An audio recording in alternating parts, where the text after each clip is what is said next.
गनीमत है। अगर आप रास्ते में चल जाए, अगर रास्ते में आपको 2 रुपया मिल जाए, इसकी कोई अहमियत नहीं। रास्ते में आप चल रहे हैं, गिरा हुआ 1 सेब मिल जाए, कोई इसकी अहमियत नहीं। रास्ते में आप चल रहे हैं, आपको अगर कोई अनार मिल जाए, कोई इसकी अहमियत नहीं। जैसे खेत में आप जाएंगे, उमूमन होता है क्या कि देहात में किसान हजरात खेती कर लेते हैं।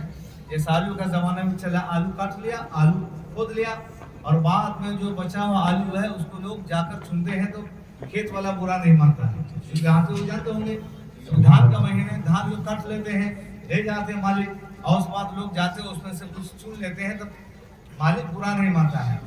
कुछ ऐसी चीज़ें होती हैं जिसकी अहमियत है, और कुछ ऐसी चीज़ें जिसकी कोई अहमियत नहीं है। आदमी मालिक हो, खेत वाला हो, सामान वाला हो, उसकी कोई अहमियत नहीं देता है।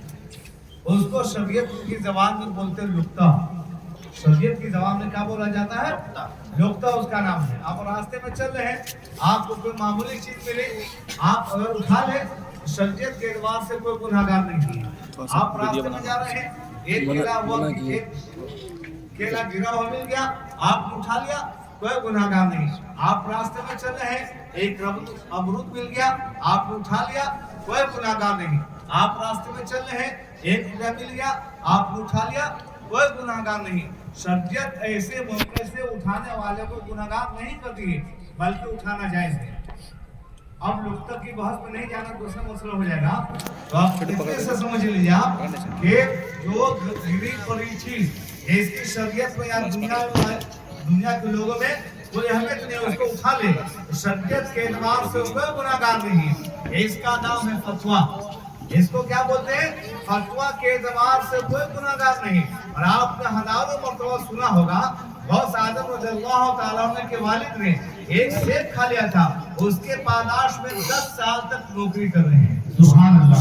10 साल तक गुलामी कर रहे हैं, 10 साल तक चाकरी कर रहे हैं। उलमा इकराम से पूछ लिया, शरीयत के एतबार से रास्ते में जो सेब मिला आपने खा लिया, कोई गुनाहगार नहीं। आप शरीयत के एतबार से आपको कोई गुनाह नहीं होगा, शरीयत के एतबार से आपने कोई गलत काम नहीं किया।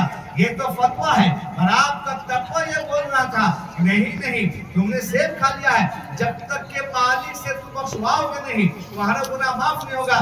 सब जानते 10 साल तक आपने गुलामी की, 10 साल ही नहीं, 10 साल जब गुजर गए, तब उसको बख्शवाने के लिए, माफ करवाने के लिए आप सुनने से इशारा कर रहा हूँ, आपके नाम से क्या शर्त लगा दी, ऐसी लड़की से शादी करके जो लंगड़ी भी है, लूलू भी है, अंधी भी है, गूंगी भी है, बहरी भी है, सब लोग उसके अंदर आपको सुना होगा।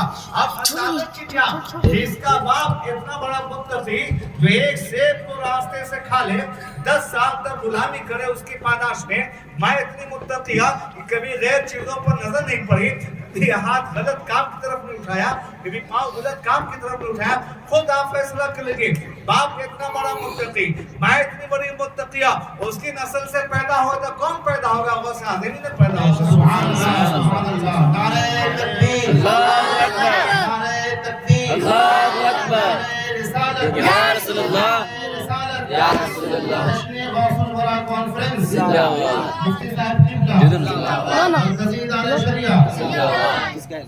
और मेरे नबी ने शान पर अल वलदुन सुरुल नबी है। आज जो बच्चे बदमाश होते हैं, दौड़ते तावीज़ लेने मौलाना साहब के पास, इमाम साहब के पास, कब तावीज़ दे दीजिए। आज जो बच्चे बदमाश निकलते हैं, बद किरदार निकलते हैं।